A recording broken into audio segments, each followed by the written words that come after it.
Good morning to all. तो आज की टॉपिक के अंदर हम लोग संधि कंप्लीट करने वाले हैं अपने रिवीजन बैच में। तो देखो, संधि का शाब्दिक अर्थ की बात करें तो संधि का शाब्दिक अर्थ होता है मेल। तो ये आपको सीटेट में भी बहुत हेल्प करेगा। 1 या 2 नंबर का क्वेश्चन आपका आएगा एंड ऑल ओवर टीचिंग में लैंग्वेज से आपका ये क्वेश्चन ज़रूर आता है। ठीक है, तो ये क्लास बहुत इंपॉर्टेंट है। तो संधि जो है इसका शाब्दिक अर्थ होता है मेल। जब कोई भी दो निकटवर्ती वर्णों के परस्पर मेल से जो विकार उत्पन्न होता है उसी को हम लोग क्या कहते हैं, संधि कहते हैं। तो अगर संधि की बात करें, संधि आपकी 3 होती है, स्वर्ग, व्यंजन और विसर्ग। स्वर्ग के आपके देख लो ये भेद होते हैं, 5 भेद होते हैं: गुण संधि, दीर्घ संधि, वृद्धि संधि, यण संधि, अयादि संधि। 2 स्वर के मेल से जो विकार उत्पन्न होता है उसी को हम लोग जो है स्वर संधि कहते हैं। तो देखो, इन सब की मैंने पहचान लिखी हुई है कि आप बस पहचान से और ट्रिक से इसको सोल्व कर लो। तो देखो, गुण संधि ए, आ, ई, ऊ और रै, ये सारी चीज़ें इसमें आती है। ठीक है, अब इसकी पहचान का है, जहाँ पे भी आपको एक ही मात्रा दिख रही है ना किसी भी शब्द में, जैसे कि हो गया महेंद्र, महेंद्र में आपको महेंद्र, रमेंद्र, गिरेंद्र जो भी है, तो एक ही मात्रा दिख रही है, तो वो ये इसकी ट्रिक है।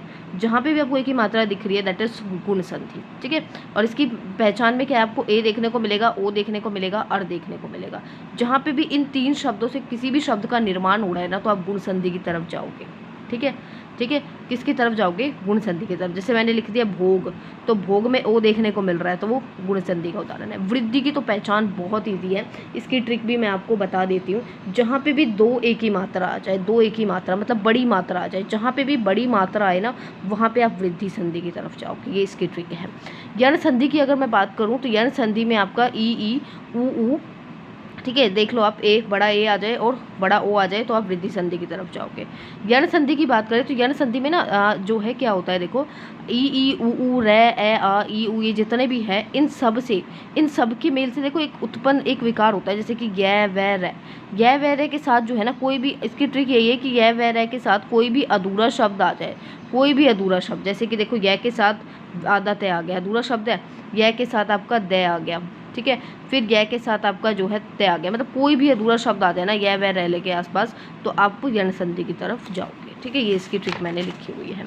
नेक्स्ट अगर देखिए हम लोग तो अयादि संधि। अयादि संधि में आपका देखो क्या आ रहा है, हर चीज़ में आपको यह दिखेगा, जहाँ भी देखोगे यह दिखेगा। नयन में यह दिख रहा है, शयन में यह दिख रहा है, नायक में यह दिख रहा है, गायक में यह दिख रहा है, पवन में आपका ए दिख रहा है। तो जहाँ पे भी आपको जो है हर चीज़ में यह दिखाई दे, ठीक है, ये इसकी ट्रिक है, हर चीज़ में यह दिखाई दे तो आप इसकी तरफ जाओगे। और नियम से याद करना चाहते हो तो नियम भी मैंने ऊपर लिखा हुआ है।